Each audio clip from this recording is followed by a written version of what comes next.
గనక ఏమన్నా ప్రాపర్టీస్ ఉన్నా దాని మీద వచ్చే రెంట్స్ ఇన్కమ్ కానీ ఏదైనా కానీ మీరు జీవించినంత కాలం మీరే అనుభవించండి. ప్రాపర్టీస్ అన్ని కూడా ఇచ్చేసేసి మీరు మాత్రం ఎట్టి పరిస్థితుల్లో కూడా అనాథలు మాత్రం అవ్వద్దండి. నేను అనారోగ్య కారణాలు ఉన్నా కూడా హాస్పిటల్కి వెళ్ళడానికి కూడా డబ్బులు లేని వాళ్ళు ఈ రోజు మన ఈ వీడియోలో వచ్చేసేసి ముఖ్యంగా మన సబ్స్క్రైబర్స్ చాలా మంది అడుగుతున్నారండి, మీరు లీగల్ ప్రొఫెషన్ లో ఉన్నారు కదా, ఏదైనా ఒక ఇన్ఫర్మేషన్ అనేది మాకు ఇవ్వండి, లేదా లీగల్ పరంగా కొన్ని సలహాలని సూచనలు కూడా మాకు అందించండి అని అడుగుతున్నారు.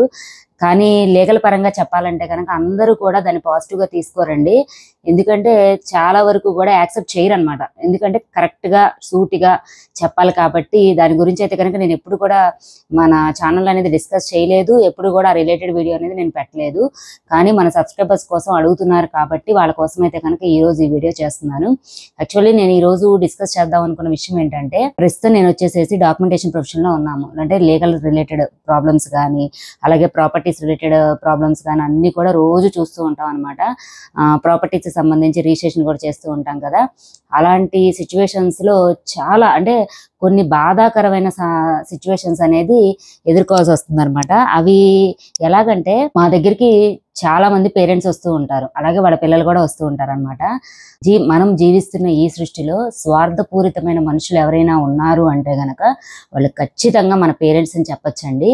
స్వార్థపరం అంటే నేను స్వార్థం అని ఎందుకన్నానంటే, మన మీద ప్రేమ చూపించడంలో కానీ అదే విధంగా మనకి ఏ లోటు లేకుండా తన కడుపున పుట్టిన పిల్లలకి ఎటువంటి లోటు లేకుండా ప్రతి నిమిషం కూడా శ్రమించి కష్టపడి అట్లాగే వాళ్ళ కోసం రెగ్యులర్గా అంటే ఉరుకులు పరుగులు పెట్టే పేరెంట్స్ అందరికీ కూడా నా హ్యాండ్స్ ఆఫ్ అని చెప్పచ్చు.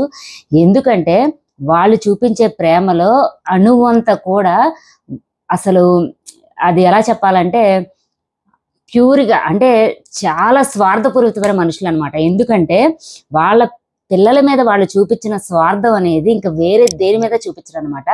వాళ్ళకి ఎంత ఇవ్వగలరో అంత ప్రేమని కానీ అలాగే వాళ్ళు సుఖంగా జీవించడానికి వాళ్ళకి అందించడానికి, వాళ్ళు సుఖంగా జీవించడానికి వాళ్ళకి కావాల్సిన థింగ్స్ అందించడానికి పేరెంట్స్ అనేది నిరంతరం కృషి చేస్తూనే ఉంటారు.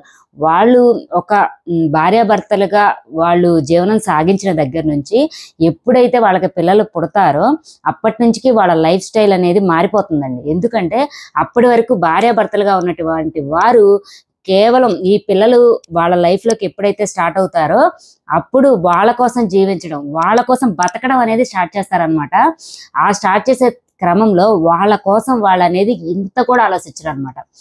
తల్లి అయితే నిరంతరం కూడా తన బిడ్డకి అవి పెట్టుకోవాలి, ఇవి పెట్టుకోవాలి, రక్షణ ఇవ్వాలి, అట్లాగే తనకి ఏ కష్టం కలగకుండా తను చూసుకోవాలని తను నిరంతరం అంటే మార్నింగ్ తన కన్ను తెరిచిన దగ్గర నుంచి అలాగే నైట్ తను నిద్రించే వరకు కూడా తన పిల్లల కోసం అనుక్షణం కూడా తప్పించి ఎంతో స్వార్థంగా ఉంటుంది. కాదంటారా? నిజం చెప్పండి.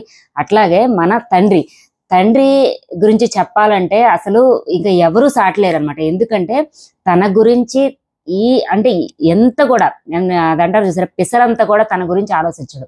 ఎలా అంటే తను ఆఫీస్కి వెళ్ళింది మొదలు ఏ పనైనా కానీ, కూలి పైనా కానీ ఏ పనైనా కానీ తనకి ఏదన్నా ఆకలి వేసినా కూడా ఆ తినే డబ్బులు కూడా తన పిల్లలకే ఖర్చు పెట్టాలి. ఇప్పుడు నేను తినేసేస్తే తన పిల్లలు ఏమైపోతారో అన్న నిస్వార్థంగా ఆలోచిస్తాడండి తండ్రి అనేవాడు. మాత్రం తన కోసం ఏమీ చేసుకోడు. అది నిజమేనంటారు కదా, మీ అందరికీ తెలిసిన విషయమే.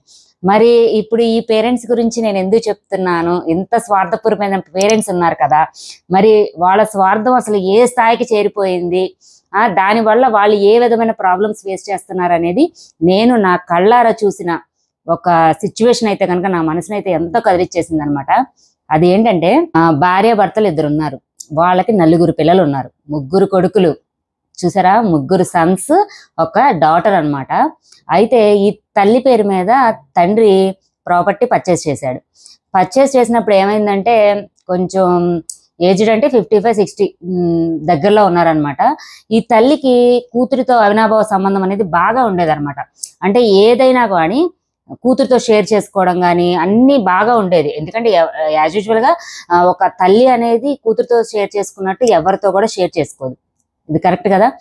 అలా బాగా మంచిగా ఉండేవాడు అనమాట. భార్యాభర్తలు బతుకున్న అంటే వాళ్ళ లైఫ్లోనే వాళ్ళు జీవిస్తున్నప్పుడే అంటే వాళ్ళు ఒక స్టేజ్ లో ఉన్నప్పుడే వీళ్ళందరికీ కూడా మ్యారేజెస్ చేసేసారు. అట్లాగే పెద్ద ఫ్యామిలీ, అంటే మధ్య తరగతి మిడిల్ ఫ్యామిలీ అనమాట. మిడిల్ కన్నా బిలో అని చెప్పొచ్చు, మిడిల్ అని చెప్పొచ్చు. అటువంటి ఫ్యామిలీ అనమాట. వీళ్ళందరికీ పెళ్లిళ్ళు అయిపోయిన తర్వాత ఎవరికి వాళ్ళని సెపరేట్ చేసేసారనమాట. కూతురుతో ఈ తల్లికి అనేది మంచి అవినాభావ సంబంధం ఉంది కదా. అయితే భర్త సడన్ గా చనిపోయాడు, హార్ట్ అటాక్ లో చనిపోయాడు అనమాట. చనిపోయిన తర్వాత తల్లి ఏమైపోయింది, తల్లి ఒక్కతే అయిపోయింది. ఎందుకంటే ఎవరికి వాళ్ళు వాళ్ళ యొక్క సెపరేట్ ఫ్యామిలీస్ తో జీవిస్తున్నారు. తల్లి ఒక్కటే అయిపోయినప్పుడు ఏమైందంటే కూతురు తను అడుగుతారు కదా అందరూ, అమ్మ నువ్వు ఎవరి దగ్గర ఉంటావు ఏంటంటే, కొడుకులు కూడా తనను రమ్మని అడిగారు, మాతో ఉండమని అడిగారు. కానీ ఆడవాళ్ళు ఏంటంటే ఒక గర్ల్ గా, ఉమెన్ గా, అదే అత్తగా, అలాగే అమ్మమ్మగా, నాయనమ్మగా ఈ కేటగిరీస్ మారిపోతున్నప్పుడు ఏమవుతుందంటే వాళ్ళ యొక్క మెంటాలిటీ కూడా మారిపోద్ది అనమాట. మారిపోయినప్పుడు నేను కోడల దగ్గర ఎందుకు ఉండాలి, కోడలు పెట్టింది ఎందుకు తినాలి అన్న ఉద్దేశంతో నేను నా కూతురు దగ్గర ఉంటాను, నా కూతురు నన్ను బాగా చూసుకుంటది అన్న ఉద్దేశంతో కూతురు ఇంటికి వెళ్ళిపోయింది అనమాట. వెళ్ళిపోయిన తర్వాత 2 నెలలు గడిచాయి, 3 నెలలు గడిచాయి, 6 నెలలు గడిచాయి, అంతా బాగానే ఉంది. 6 నెలల తర్వాత ఏమైందంటే అల్లుడు గారికి ఏదో అవసరాలు వచ్చి మీ అమ్మ దగ్గర ప్రాపర్టీ ఉంది కదా, మీ నాన్న పర్చేస్ చేసిన ప్రాపర్టీ, ఆ ప్రాపర్టీని నీ పేరు మీద రాయించేసుకుంటే నేను బ్యాంక్ లోన్ పెట్టుకుంటాను, నా ప్రాబ్లమ్స్ అన్ని క్లియర్ అయిపోతాయి అని చెప్పి ఇక ఈవిడ్ని అడుగుతున్నాడు అనమాట. అడుగుతుంటే తల్లి అంటే భర్త మాట కాదనలేక కూతురు కూడా ఏం చేసిందంటే తల్లిని, అమ్మ ఇప్పుడు ఆయన కొంచెం ఇబ్బందుల్లో ఉన్నారు కదా, కొంచెం ప్రాపర్టీ రాయమ్మా, రాస్తే మేము ఏదో బ్యాంక్ లోన్ ద్వారా కొంచెం సఫర్ అవుతున్నాం కదా, కొంచెం ఆ క్లియరెన్స్ అన్ని అయిపోతాయి అమ్మా అని అంటే, తల్లి కూడా పిచ్చి తల్లి కదా, ఎంత స్వార్థ తల్లి తెలుసా అసలు. తన పిల్లలు శుభ్రంగా ఉంటే చాలు, ఇంకేమీ అవసరం లేదనమాట. ఈ రాసే క్రమంలో ఏం చేసిందంటే తనకు ఉన్న రిలేటెడ్ మిగిలిన ప్రాపర్టీస్ అన్ని కూడా కొడుకులకి ఇచ్చేసింది. ఈ ప్రాపర్టీ ఏదైతే ఉన్నదో అంటే ఆ ప్రాపర్టీ మీద తనకి రెంటల్ ఇన్కమ్ కానీ అవన్నీ వస్తాయి అనమాట. తన తిండికి కానీ తన బాగోగులకు కానీ ఆ ప్రాపర్టీ మీద తను చేసుకోవాలి. అయితే ఇక ఏం చేసింది, ఆ ప్రాపర్టీ కూతురి పేరు మీద గిఫ్ట్ డీడ్ రాసేసింది అనమాట, దఖలుపరిచింది. గిఫ్ట్ డీడ్ ప్రాపర్టీ స్వాధీనం చేసేసుకున్నారు వాళ్ళ హౌస్ ట్యాక్స్ పేరు మార్చేసుకున్నారు, కరెంట్ బిల్లు మార్చేసుకున్నారు, వాళ్ళు శుభ్రంగా చక్కగా అనుభవిస్తున్నారు. అయితే ఇలా ఒక 6 నెలలు సంవత్సరం గడిచిన తర్వాత ఇప్పుడు ఆవిడ దగ్గర చిల్ల పెంకి లేదు, మొత్తం కూడా కొడుకులకి కూతురికి ఇచ్చేసిన తర్వాత ఇప్పుడు ఆవిడ ఎట్లా అంటే తనకి ఇన్కమ్ లేదు, తను ఏమైపోయింది, కూతురు ఇంట్లో భారం అయిపోయింది.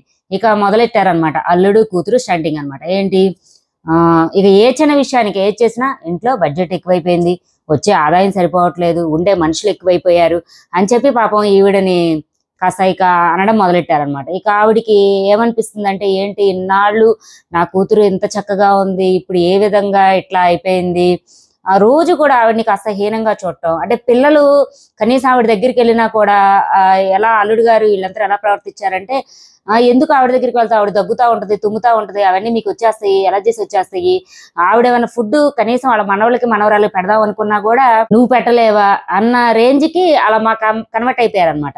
కన్వర్ట్ అయిపోయి ఏమైందంటే ఇక ఆవిడికి చాలా చాలా అంటే చాలా బాధాకరం అనిపించింది అనమాట. ఎందుకు నా భర్త నా కోసం సంపాదించిన ప్రాపర్టీస్ ని నేను నా కొడుకులకి నా కూతుళ్ళకి ఇచ్చేసాను, నాకంటూ ఏమీ లేకుండా చేసుకున్నాను, ఈ విధంగా ఎలా జరిగింది అసలు ఆవిడ పడిన బాధ. అంటే తర్వాత ఆఫ్టర్ 1.5 year తర్వాత మళ్ళీ మా దగ్గరికి వచ్చింది ఆవిడ.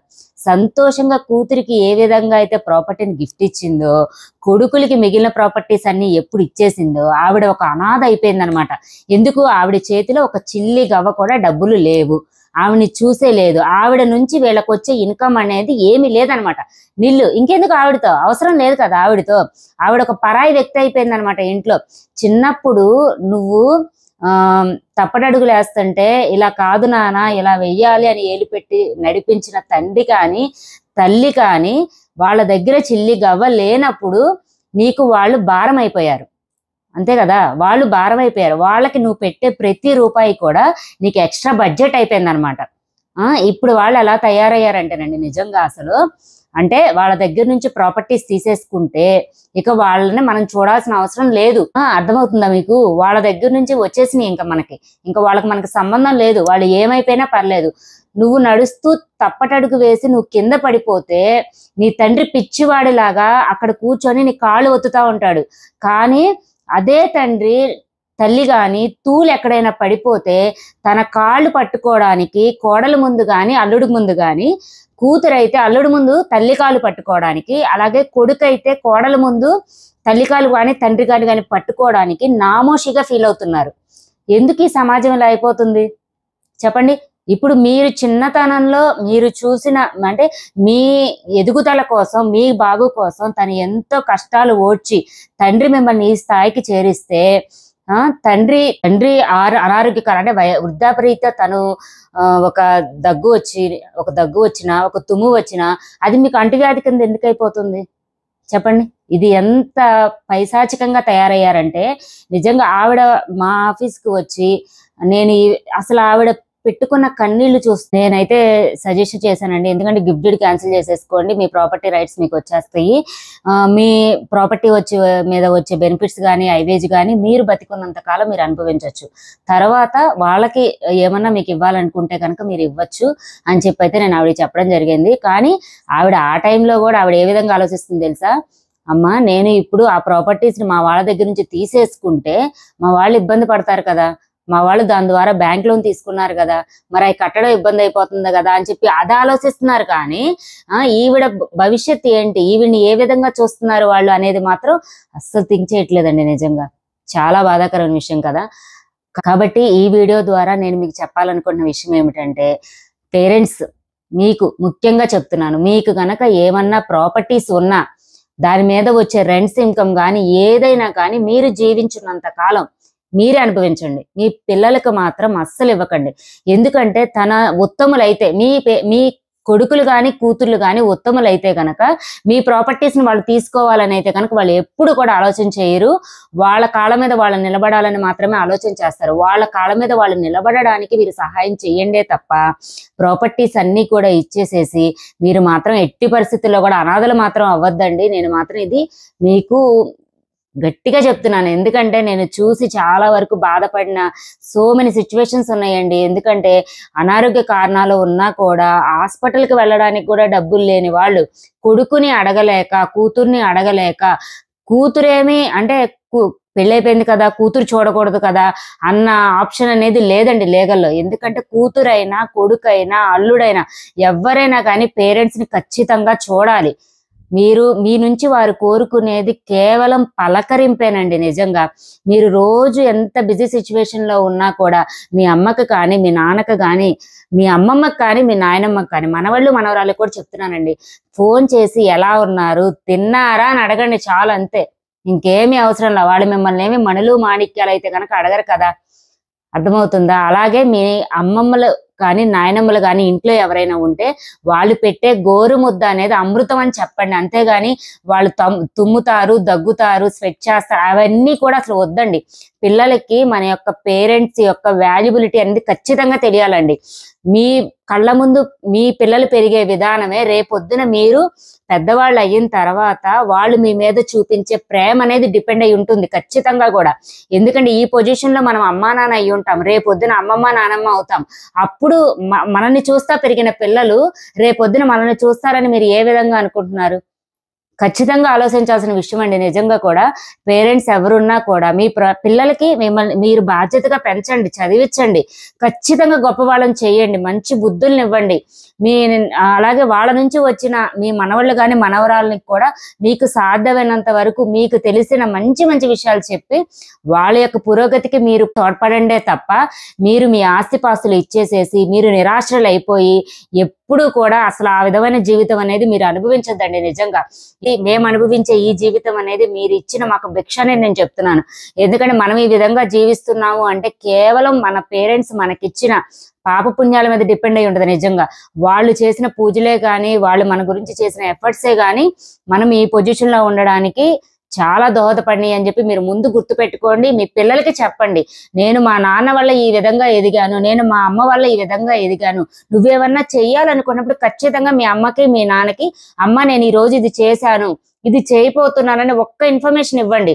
మీరు వాళ్ళని అడిగే సలహా గాని, వాళ్ళకి చెప్పే విధానం కానీ వాళ్ళకి చాలా సంతోషాన్ని ఇస్తుందండి. అంతేగాని వాళ్ళకి చెప్పేది ఏంటి, నేను పెద్దవాడిని అయిపోయాను, నేను సంపాదిస్తున్నాను అన్న ఉద్దేశంతో పేరెంట్స్ని ఎటువంటి పరిస్థితుల్లో పక్కన పెట్టకండి. ఎందుకంటే ఈ రోజు మీరు చూపించే మార్గం అనేది రేపొద్దున మీ పిల్లలు నడిచే మార్గం అవుద్ది. అది ప్రతి పేరెంట్ కూడా గుర్తు పెట్టుకోవాల్సిన విషయం అనమాట. నేను ఈ వీడియో ద్వారా అయితే కనుక ఇది చెప్దాం అనుకుంటున్నాను. మీ పేరెంట్స్ కనుక అంటే ఎవరైనా కానీ మీ పిల్లలకి ఏదైనా ప్రాపర్టీస్ కానీ రిలేటెడ్ ఏది ఇద్దాం అనుకున్నా కూడా మీ తదనంతరం ఇవ్వండి. మీరున్నంత వరకు కూడా ఆ ప్రాపర్టీ మీద వచ్చే హైవేస్ కానీ మొత్తం కూడా మీ దగ్గరే ఉంచుకోండి. మీరే అనుభవించండి. మీరు కావాలంటే మీ హ్యాండ్ ఓవర్ లో ఉంచుకొని మీ పిల్లలకి పెట్టండే తప్ప మీరు పూర్తిగా నిరాశ్రయులు అయిపోయి అనాథాశ్రమాలకి వృద్ధాశ్రమాలకి జాయిన్ అయ్యే విధంగా మీరు మాత్రం చేయకండి. ఎందుకంటే నేను నా అనుభవంతో చెప్పిన ఈ విషయాలను అయితే కనుక మీతో షేర్ చేసుకుంటున్నాను. మీరు కనుక ప్రాపర్టీస్ ఏదైనా ఇవ్వాలంటే కనుక వీలునామా ద్వారా మీ తదనంతరం మీ పిల్లలకు వెళ్లే విధంగా అయితే కనుక మీరు ఏర్పాట్లు చేయండి తప్ప ఇప్పుడు ప్రెసెంట్ వాళ్ళు ఏదో బాధపడిపోతున్నారనో ఏదని కానీ మీరు మాత్రం నిరాశ్రయులు అవ్వద్దని చెప్పి నేనైతే మిమ్మల్ని ఈ వీడియో ద్వారా అయితే కనుక వేడుకుంటున్నాను. ఈ వీడియో కనుక మీకు నచ్చింది అనుకుంటున్నాను. ఈ వీడియో కనుక మీకు నచ్చితే కనుక మన వీడియోని లైక్ చేయండి, షేర్ చేయండి. మరికొంతమంది పేరెంట్స్ కి ఈ వీడియో రీచ్ అవ్వడం కోసం మన వీడియోని మీ ఫ్రెండ్స్ తో రిలేటివ్స్ తో షేర్ చేసుకోండి. అలాగే మరిన్ని యూస్ఫుల్ కంటెంట్స్ కోసం keep watching smart Priya with ma'am.